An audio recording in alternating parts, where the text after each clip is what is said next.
Look, over the last week, I've been doing a live stream every day, minimum half hour, and with the goal of really connecting with people and sharing my perspective a little bit more from a buyer.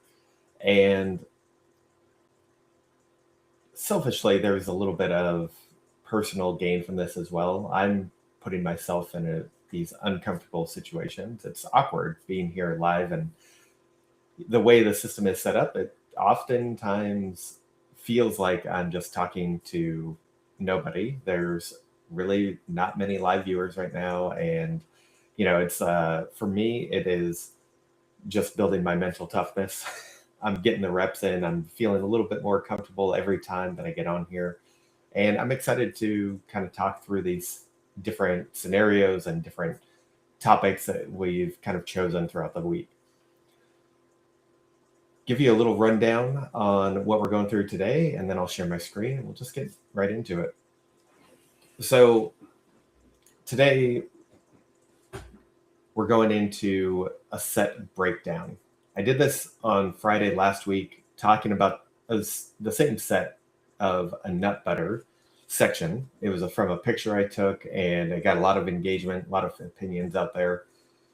Then I went down the street to Safeway and took a picture of the same set. I wondered if there would be a lot of the same kind of comments, or if there would be more positive feedback, more negative feedback, and just kind of overall general curiosity about what people's feelings were about these two different sets.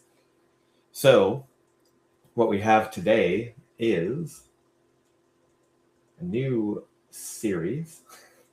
I don't know if this is going to be a series. It could be. We'll see how this goes. It's called Battle of the Sets. So let's get into it.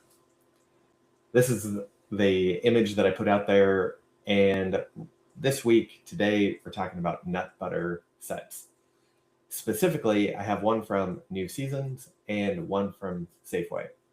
Very different retailer strategies, different customer profiles, and that's what I really want to get into today, is that this isn't necessarily a battle competing New Seasons against Safeway, who does it better.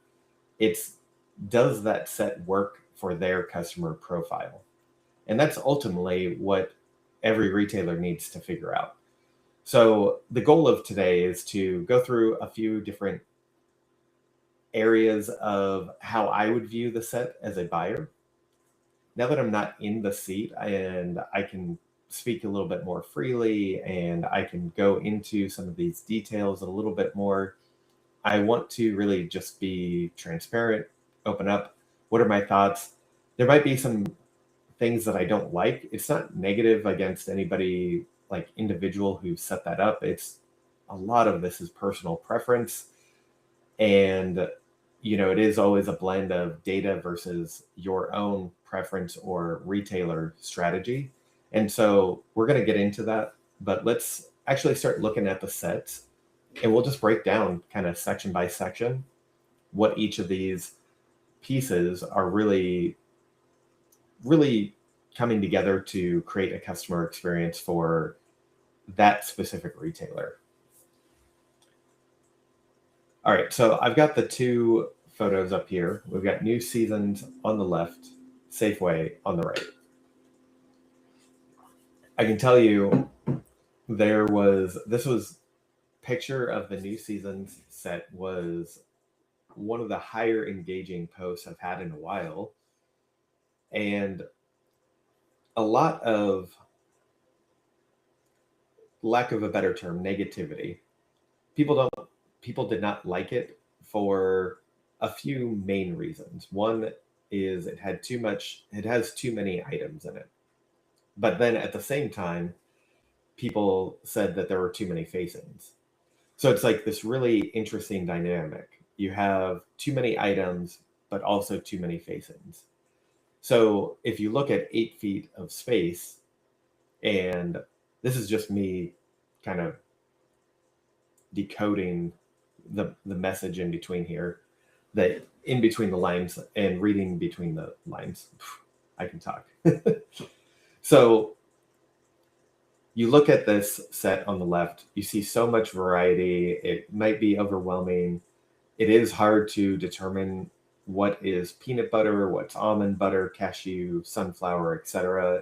It's not necessarily the category manager's fault. I think it's more of the category and the brands not supporting this issue well enough, because everything looks pretty much the same. Similar jars, maybe there's a white cap versus black cap, or it's glass versus plastic, but there's a lot of similarities across all of the companies. And it can be really challenging for a customer walking up and just getting overwhelmed. And that's what I kind of saw from the comments. People got overwhelmed by how many varieties there were. But at the same time, a lot of people commented that there were too many facings on each SKU.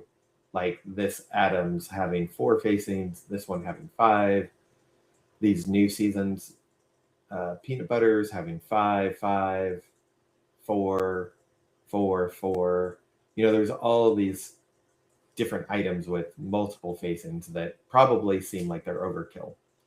Now, the funny thing is that if you were to remove variety to make it simpler, you're naturally, if you stay within this space, you're naturally going to expand facing. So you're going to get more items from 2 to 3 or 4 facings.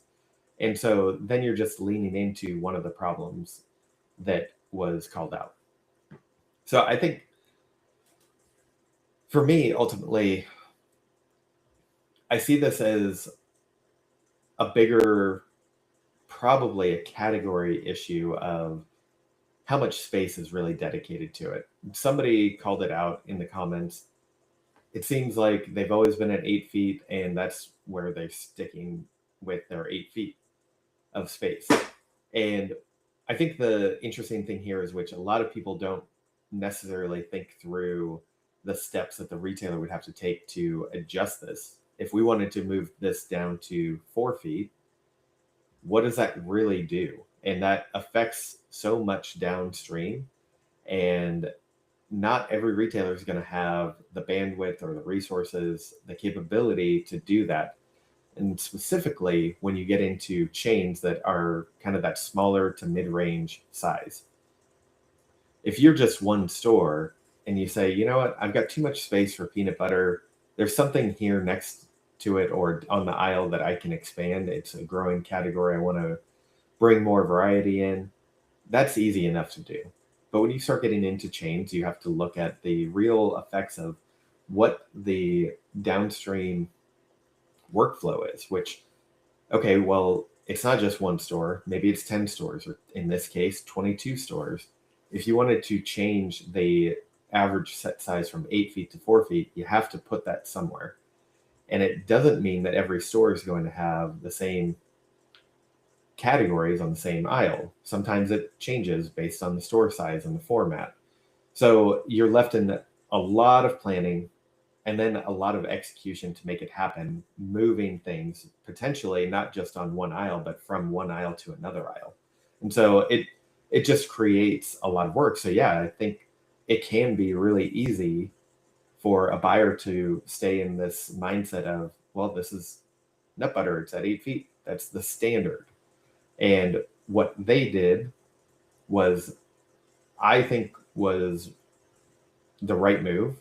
You have the space, you can't necessarily shrink it, and maybe it doesn't justify shrinking it with the volume, but they made a decision to bring in more variety. And this helps the customer perception of new seasons being differentiated. They have more variety and more options than you can find at other stores if you're looking for something unique and kind of out of the ordinary. That kind of helps their brand identity.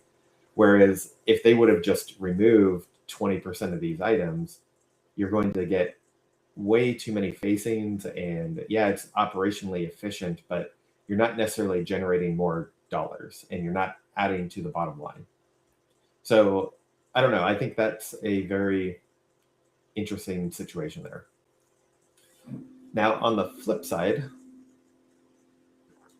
you look at Safeway's set here. To me, I think there is a lot going on here that I have thoughts on. It's not that it's a bad set, and like I said, it's each retailer has their own strategies. It's not about being good or bad. But what I see here, which is common in more of a conventional channel, is that there's not a lot of variety, but there is. So it's like two things at the same time. They have a lot of variety in format and size. So you look at the private label here. We'll zoom in just a little bit. Private label has their smallest size, mid-size, large size, and extra large size. And then you work your way down, and that's every brand has that same kind of pattern, and it's all vertically blocked. And that's where I think it's interesting that New Seasons got called out for all this extra variety. I would say, in my opinion, I think the extra variety on Safeway, again, this is me coming from natural though, the extra variety in Safeway set is not adding anything other than incremental sizes or a format. And to me, I would rather lean into, let's support 3 or 4 brands in this organic nut butter space instead of just 2. And that's where I think that's the variation, right? This is not about if New Seasons wins over Safeway. New Seasons knows its customer, and they're going and they're targeting it, and they're building a set based on that. And Safeway, on the flip side, is also doing that. So not that I love it, but they're doing what their customer expects. And they have customers that have crossover with club. You know, if you have a Costco customer and they're used to getting big containers or 2-packs, this is that customer that crosses over. And they're going to have more of that crossover than New Seasons will. So to me, this totally aligns and makes sense with their customer strategy, like their customer profile.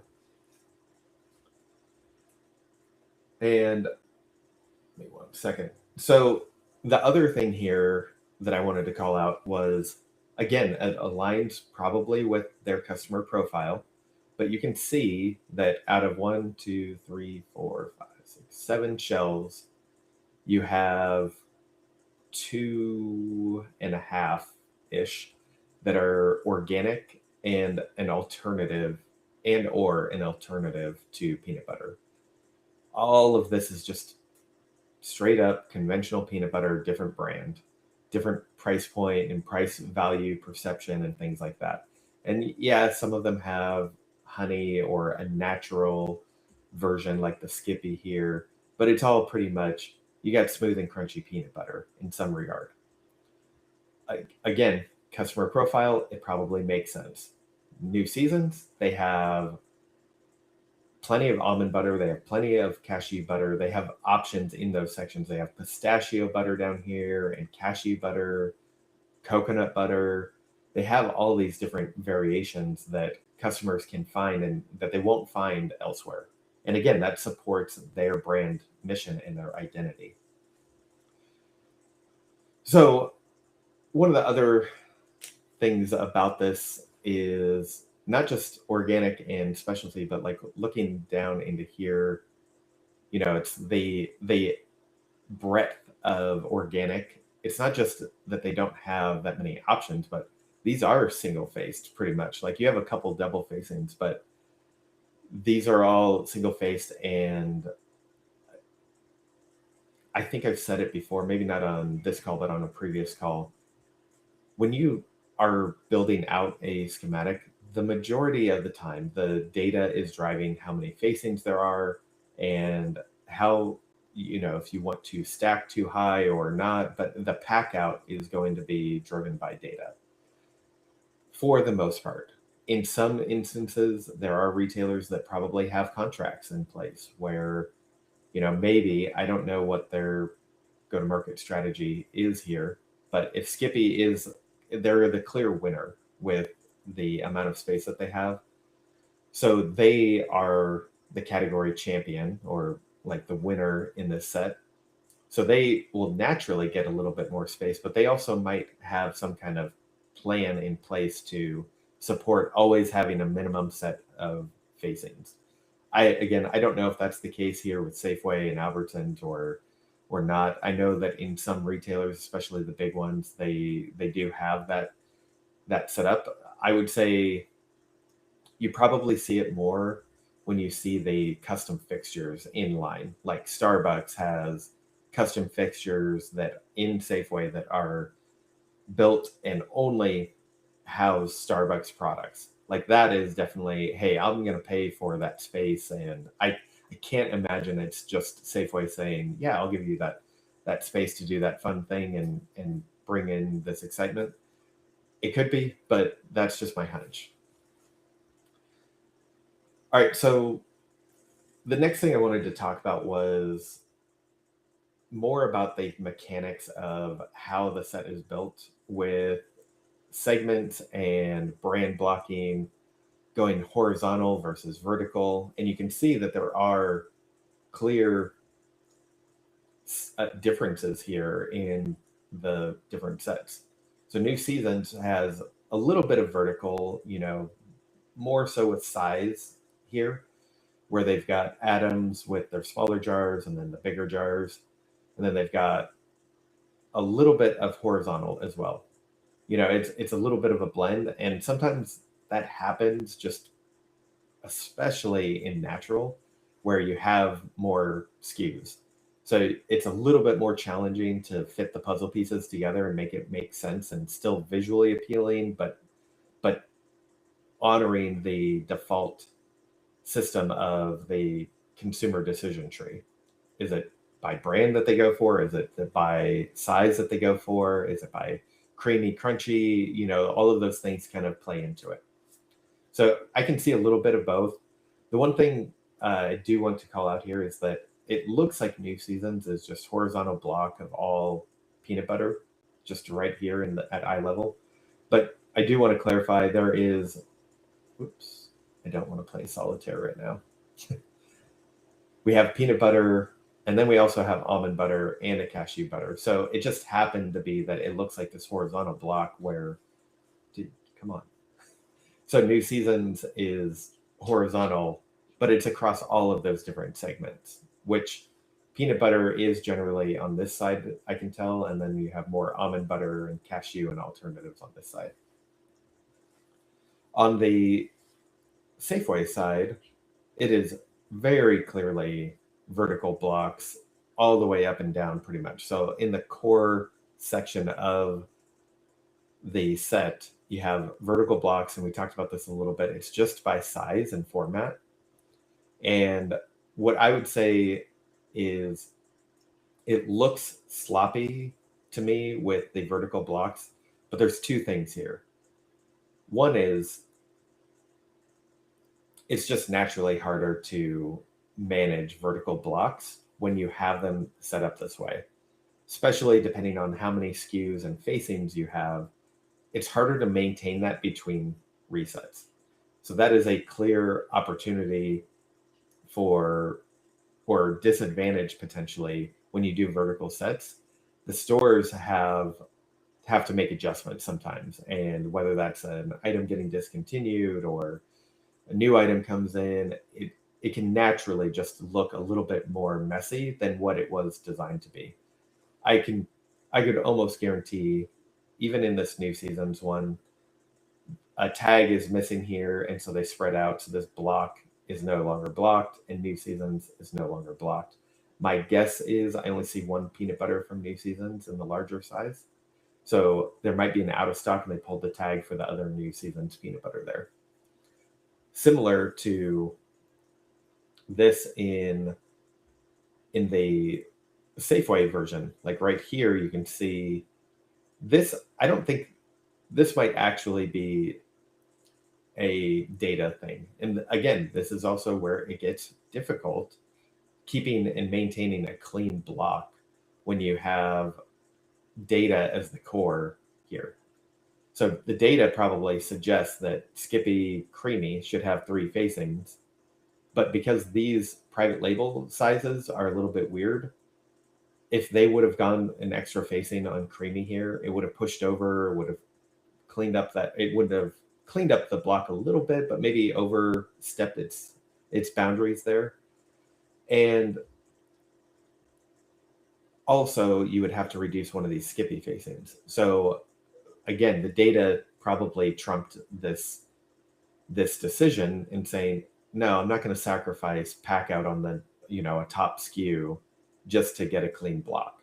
And sometimes, again, that's just the tricky part of doing vertical sets. And sometimes horizontal works better for that.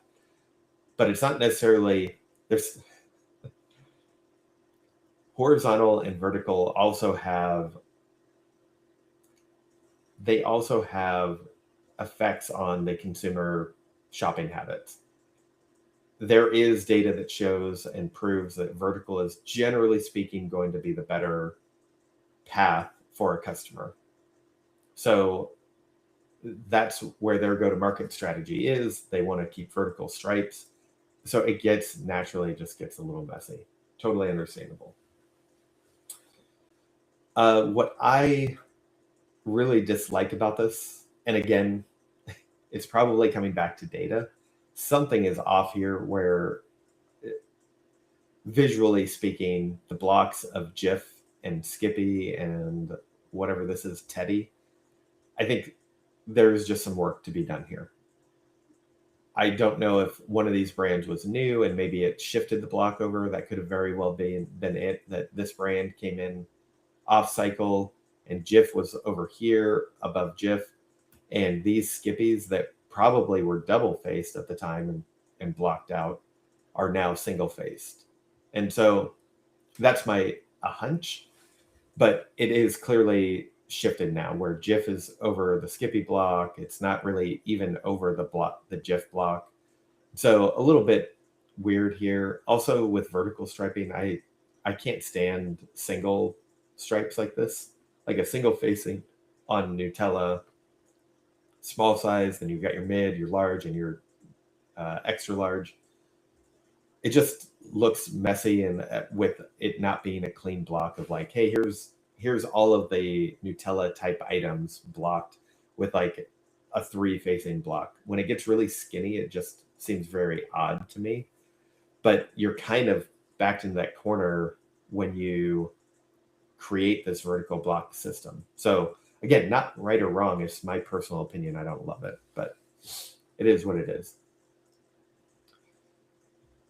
I do like in here how they have their multi-packs and single serve, like grab and go items up here. I probably maybe would have moved these, what is that? Open Nature, I think, is that their new brand? I probably would have moved this over and kept the Justins in here. So that way the single packs went right into these other multi-packs, and potentially move the Biscoff over above the Nutella section. So it's kind of that same indulgent area. And then you have your single packs and on the go type items together. This is like fine detail moves here. The other thing here, talked a little bit about with the size formats and the facings and the pack out. It's really interesting to think about pack out and the turns that actually move it. Like when you look at the math, and it is really just a math equation of how many units you can fit on the shelf. So let's say you can fit 7 jars deep. That's typically, I think, about the amount you can do. Then you can stack it too high. So you have 14 in one single facing that you can fit on the shelf. So you have 28 items, units on the shelf here in this one item, Creamy Safeway brand, Safeway Select.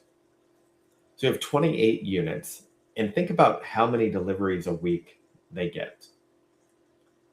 Safeway, my guess, I can't remember. I did work there for a little bit, like a 3-month stint, and I want to say it was like at least 4 days a week, if not 5 or 6. depending on the volume, I'm sure that they get more deliveries. So this also begs the question of how many facings do you really need?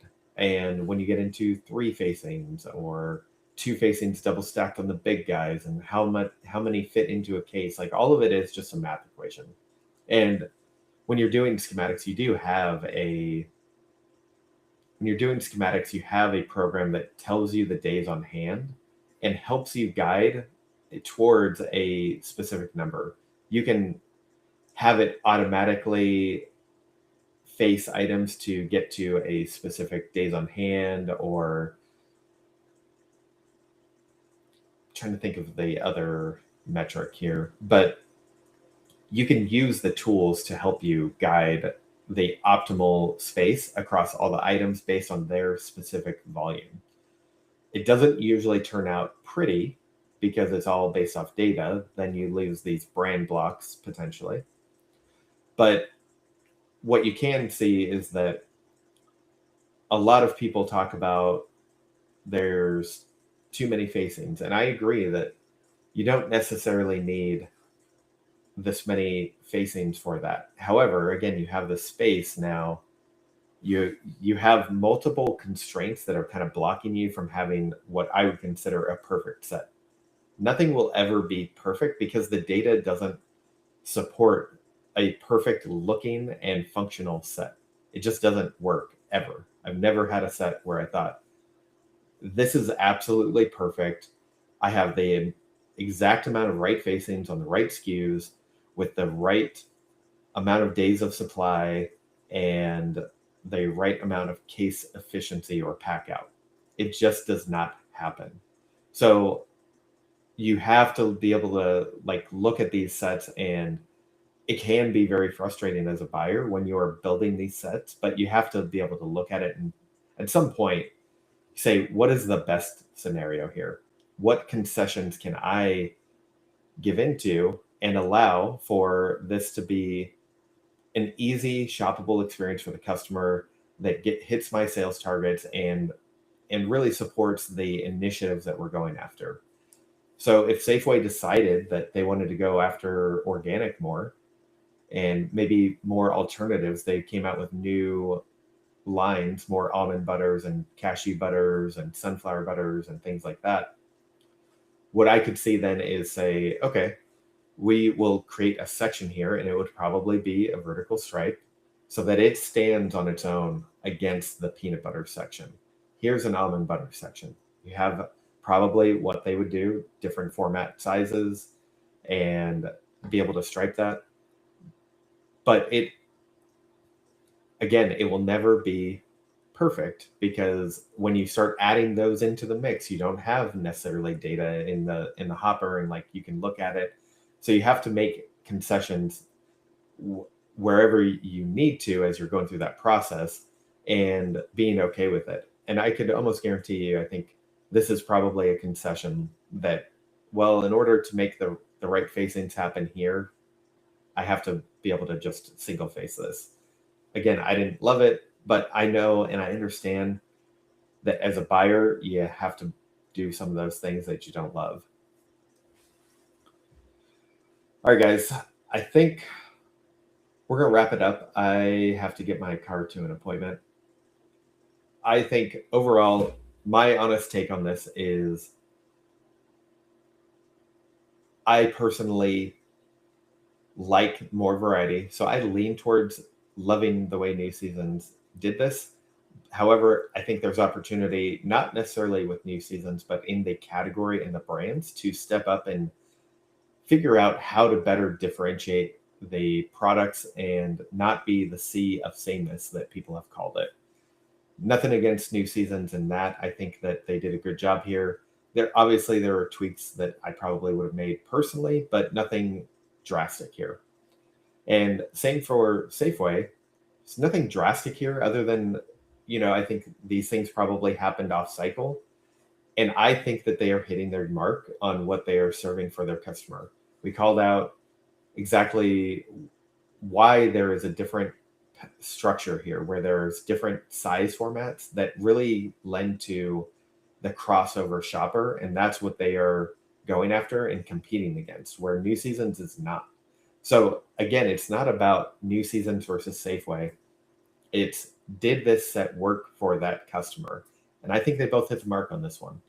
I think the set hits for their customer currently. What I would say is I think Safeway has an opportunity to lean into organic more, and potentially, as they have more crossover customers, especially in a market like this, natural customers are going to start going to doing a little bit more conventional shops, and they have an opportunity to capture that with more items than just Justin's and Open Nature. They have a real gap there that I think they could close. But overall, I think both retailers did a great job. And yeah, this was battle of the sets, not head to head, but a battle of, did they accomplish their goal?